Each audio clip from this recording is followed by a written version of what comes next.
Saludos, soy la doctora Elena Guadalupe Rodríguez Gutiérrez, subdirectora médica de Comenzar de Nuevo AC en Monterrey, Nuevo León, México, y el día de hoy les voy a compartir algo acerca del síndrome de comedor nocturno que espero que sea de utilidad para su práctica clínica.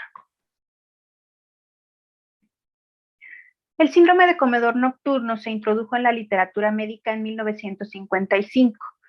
Esto en una descripción de Stunkart y su equipo como un patrón particular de ingesta alimentaria que observaron entre ciertos pacientes con obesidad. Los autores notaron que 16 de 25 pacientes que se habían enrolado en un programa para bajar de peso no podían perder peso debido a que consumían una cantidad notable de calorías por la noche. Aún más, ese patrón de ingesta hiperfágica ocurría después de la última comida de la noche y se asociaba con insomnio temprano y anorexia matutina. En aquel entonces, se consideraba el pronóstico del síndrome de comedor nocturno como algo pobre, ya que no existían tratamientos que se consideraran efectivos para poder reducir la intensidad de esta hiperfagia nocturna y por lo tanto se consideraba que representaba un obstáculo importante para el control de peso en este perfil de pacientes. La mayoría de los pacientes además reportaba que era más probable que presentaran estos episodios cuando estaban en medio de situaciones estresantes o acababan de tener una ganancia reciente de peso. Aunque el síndrome de comedor nocturno comúnmente ha sido reportado en pacientes que buscan ayuda para el control de peso, se considera hasta la fecha que ha sido subreportado en la literatura. Además del impacto en el control ponderal, este síndrome puede ser un signo importante de comorbilidad psiquiátrica, lo cual hace mandatario tenerlo en el radar al momento de la práctica clínica. Siguiendo el consenso del Simposio Internacional de Ingesta Nocturna realizado en el 2010, se determinaron ciertos criterios para el diagnóstico del síndrome de comedor nocturno, el cual fue incluido en la quinta edición del Manual Diagnóstico y Estadístico de los Trastornos Mentales, mejor conocido como DSM-5 en el 2013. A continuación, vemos los criterios. El criterio A es la existencia de una hiperfagia nocturna que comprende el 25% o más del consumo total de calorías diarias del individuo después de la última comida del día o al menos 2 episodios de despertar nocturno por semana con ingesta de alimentos. El criterio B refiere que el paciente debe estar consciente del episodio de ingesta.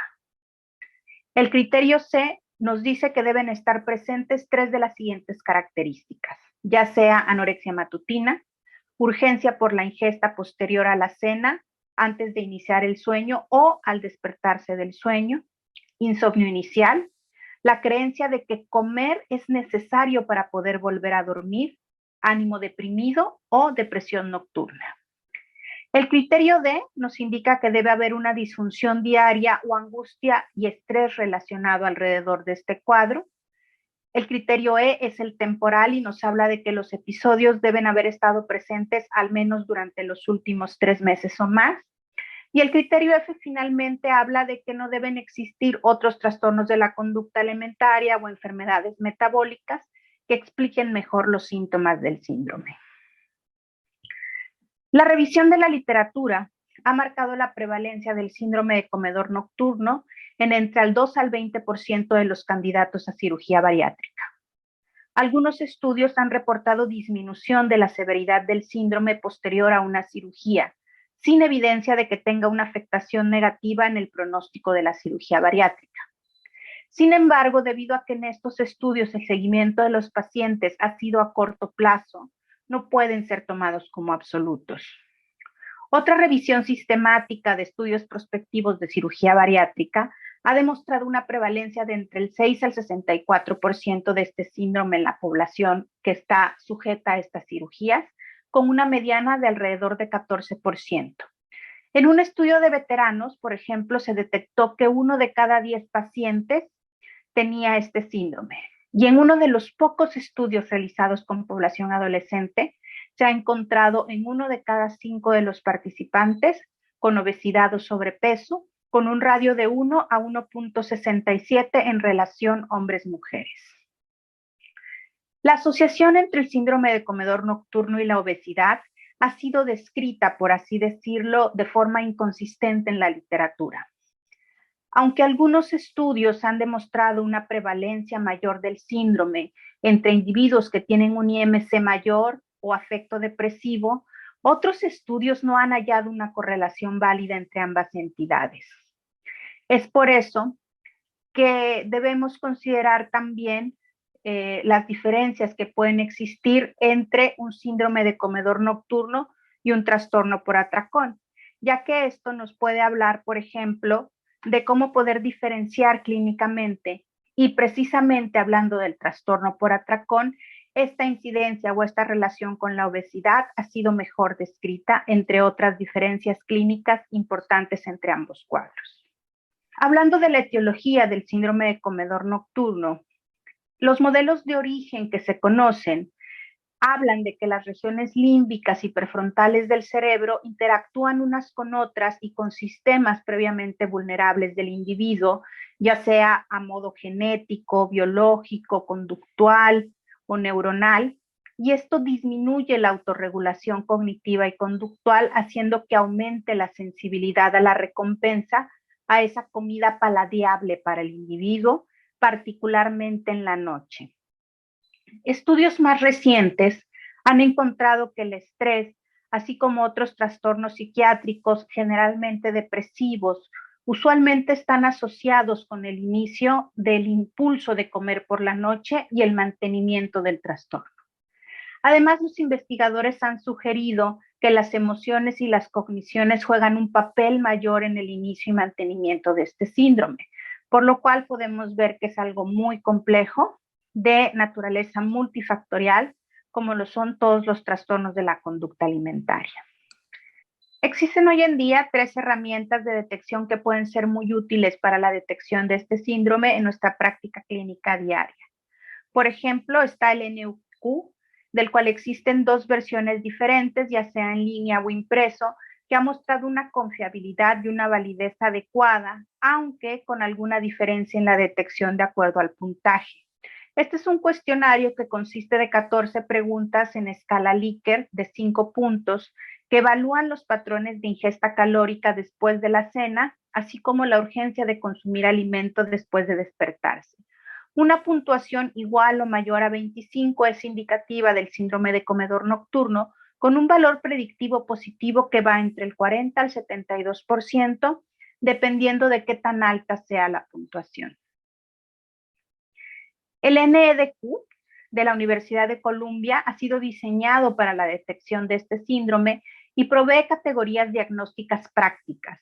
Aunque tiene un valor que se traslapa con el NEQ, la herramienta ha sido diseñada para proveer categorías diagnósticas más prácticas. Consta de 22 preguntas acerca del momento de la ingesta con respecto al sueño, la percepción del paciente sobre si es o no un comedor nocturno, la frecuencia de los episodios nocturnos, la conciencia de estos episodios y qué tanto se presenta la angustia alrededor de esta conducta. Y finalmente está el NESHI, que es más una entrevista semiestructurada, que está compuesta por preguntas sí, no y abiertas, y esto ayuda a medir la ingesta diaria de comida, patrones de sueño, estresores vitales, síntomas afectivos e intentos previos que haya tenido la persona para tratar la conducta. El NESHI se basa en los criterios descritos, los cuales aparecen en el DSM-5 e incluyen este periodo temporal de 3 meses previos para poder determinar la severidad de la condición. Esta es una herramienta muy útil para detectar sufrimiento emocional y depresión entre los comedores nocturnos. Y aunque ninguna de estas herramientas marca una medición con respecto a complicaciones médicas subyacentes, son realmente útiles con respecto a la descripción de los criterios clínicos. Varias comorbilidades han sido descritas en pacientes con diagnóstico del síndrome de comedor nocturno. El más común siendo otro TCA, es decir, otro trastorno de la conducta alimentaria, así como presentaciones de trastornos del sueño, trastornos afectivos u otros problemas de salud mental y problemas metabólicos. En cuanto a otros trastornos de la conducta alimentaria, este síndrome tiene una prevalencia de comorbilidad con estos que va del 5 al 44%. Es cercana al 10% en lo que concierne a pacientes con anorexia nervosa y tiene oscilaciones entre el 9 al 47% o el 15 al 52%, dependiendo del estudio que se revise para bulimia nervosa y para trastorno por atracón, respectivamente.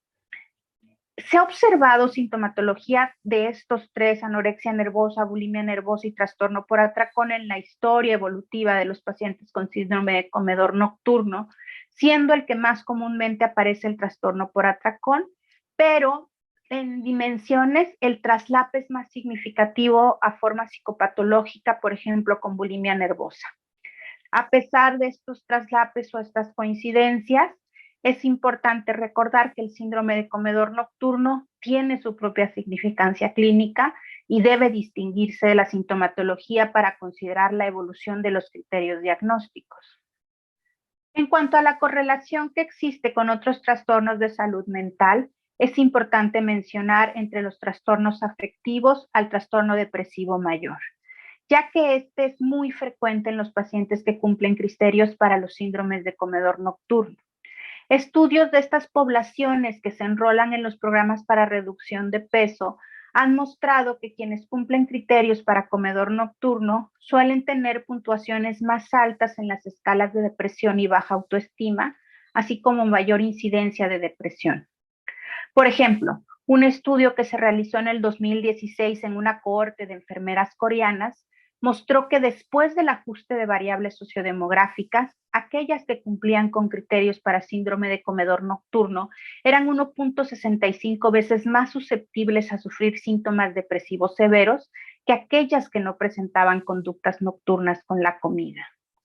Otro estudio realizado en 266 pacientes con obesidad grado 2 y 3 enrolados en un programa de pérdida de peso encontró que no había diferencias significativas en cuanto a edad, IMC y prevalencia de alteraciones metabólicas entre pacientes que cumplían criterios para comedor nocturno y aquellos que no. Sin embargo, que existían puntuaciones significativamente más altas en el inventario de depresión de Beck y en el cuestionario del impacto del peso en la calidad de vida en aquellos que cumplían criterios para comedor nocturno. Se ha encontrado entonces que los trastornos depresivos, ansiosos, psicóticos y de conducta son comórbidos en un 33%, 29%, 14% y 7% respectivamente con este síndrome.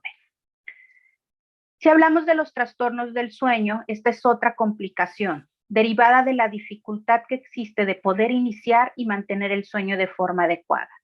Una de las características del patrón circadiano de este síndrome es que coincide con el patrón circadiano de los lípidos de igual manera.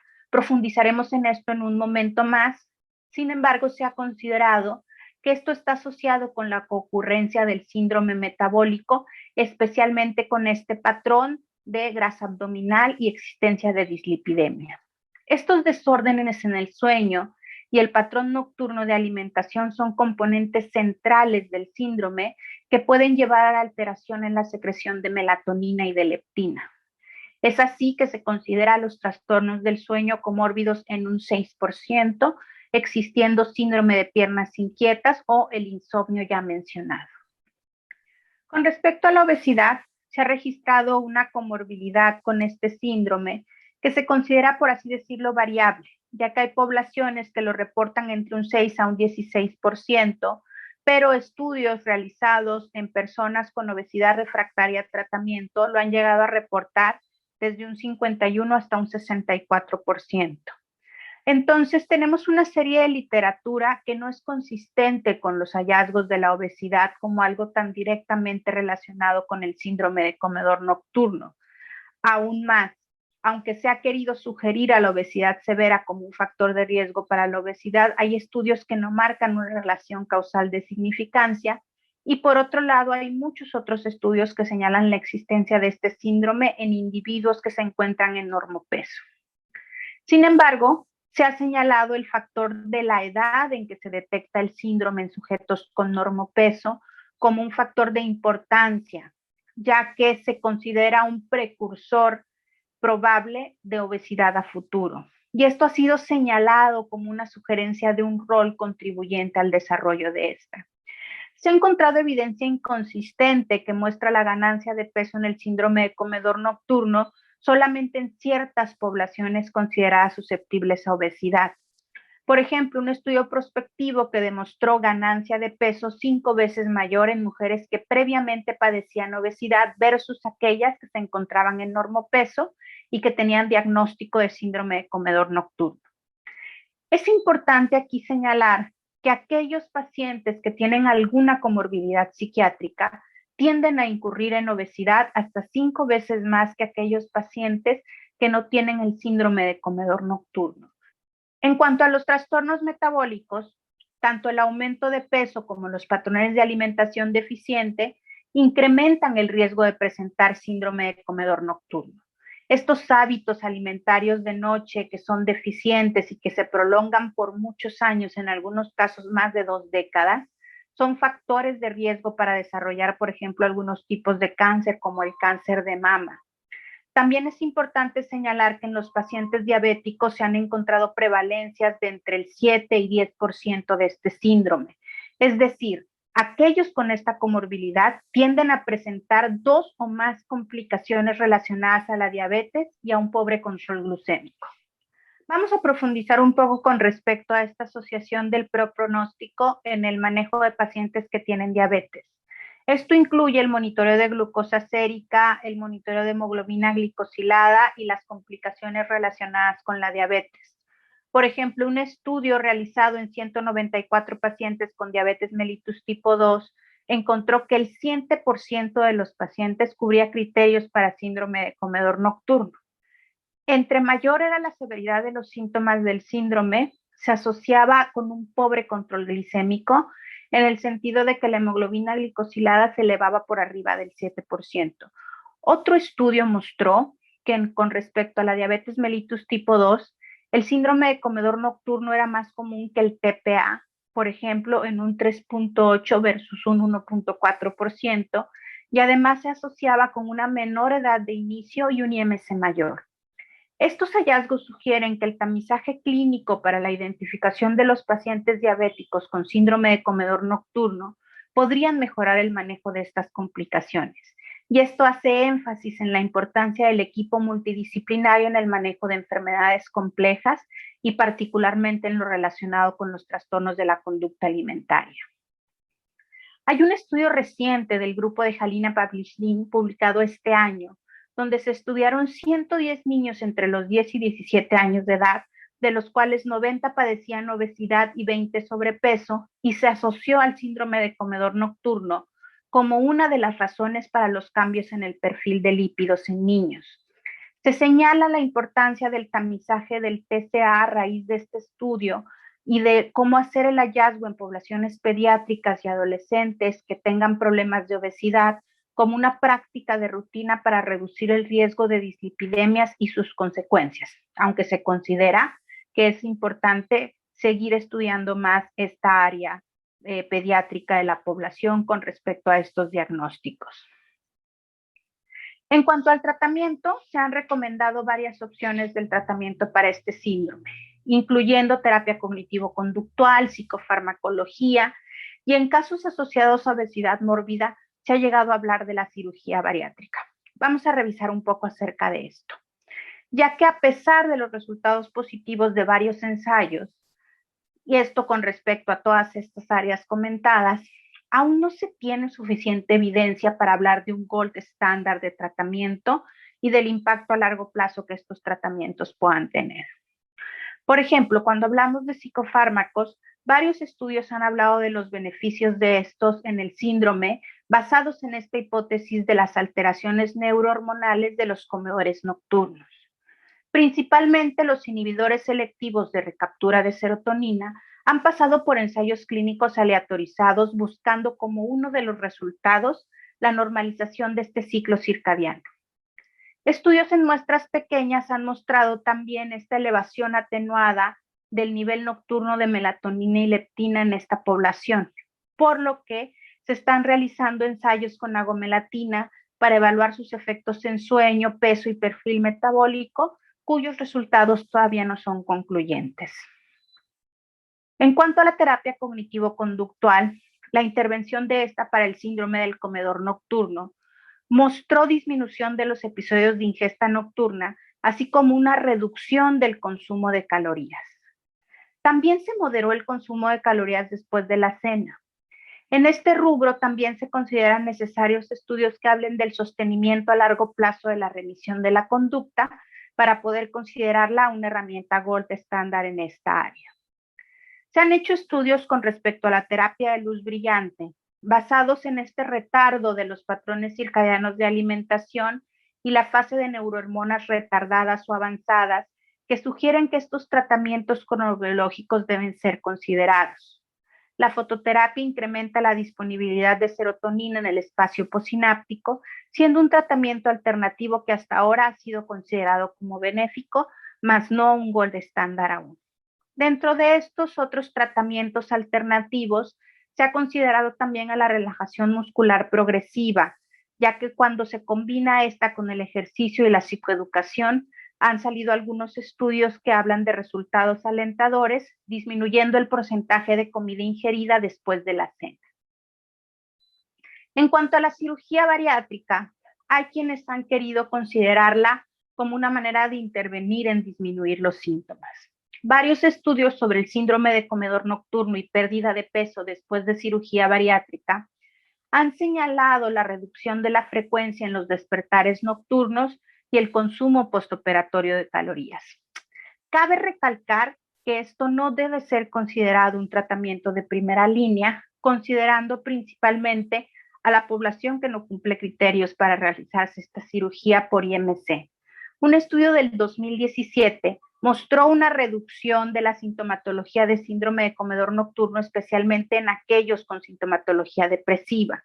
Otro estudio del 2018 en 844 pacientes mostró una reducción significativa de aquellos que padecían el síndrome. Sin embargo, el comer emocional, la pérdida de control con la comida, se seguían reportando durante el primer año poscirugía y seguían presentes en el seguimiento por 3 años, por lo cual no se puede considerar realmente una forma de tratamiento para el síndrome.